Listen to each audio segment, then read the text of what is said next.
आज का हमारा प्रश्न है कि संक्षेपण की विशेषताएं बताइए। तो संक्षेपण की विशेषताएं निम्न है। इस तरह से आप पहले हेडिंग डालेगा, फिर उत्तर को शुरू करेगा। तो पहली विशेषता में पूर्णता, नंबर 2 है स्पष्टता, नंबर 3 है संक्षिप्तता, नंबर 4 है शुद्धता, नंबर 5 भाषा की सरलता और नंबर 6 है प्रवाह और क्रमबद्धता। तो देखिए पहली विशेषता हमारी पूर्णता, कि इसको स्वयं में पूर्ण होना चाहिए।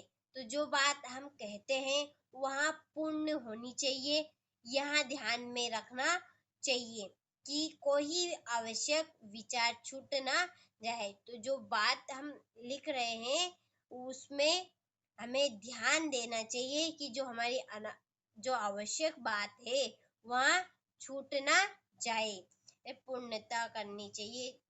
दूसरा है हमारा स्पष्टता। तो इसमें लिखे गए विचार तथा भाव स्पष्ट होने चाहिए।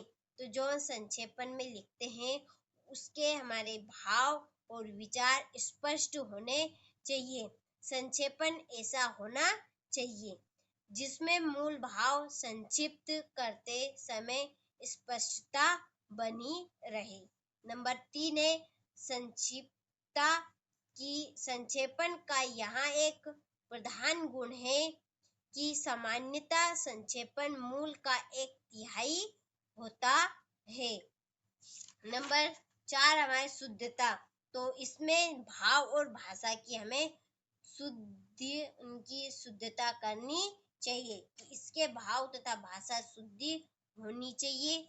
नंबर 5 भाषा की सरलता, कि इसकी भाषा सरल होनी चाहिए और इसमें क्लिष्ट भाषा का प्रयोग नहीं करना चाहिए। कौन सी भाषा का प्रयोग नहीं करना चाहिए?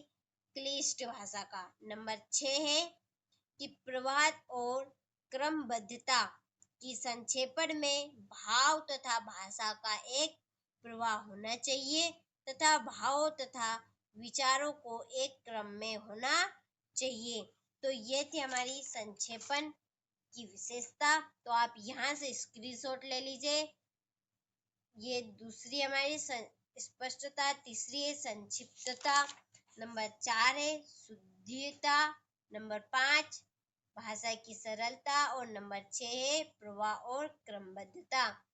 तो आप इनमें से 3 विशेषता कंप्लीट करिएगा जो आपको अच्छी लगे और समझ में भी आ जाए और आपसे अच्छे से याद हो जाए, उसी को ही आप अच्छे से कंप्लीट करेगा। तो आपसे मिलते हैं हम अगले वीडियो में एक नए प्रश्न के साथ। जब तक इस प्रश्न को आप अच्छे से कंप्लीट करिएगा।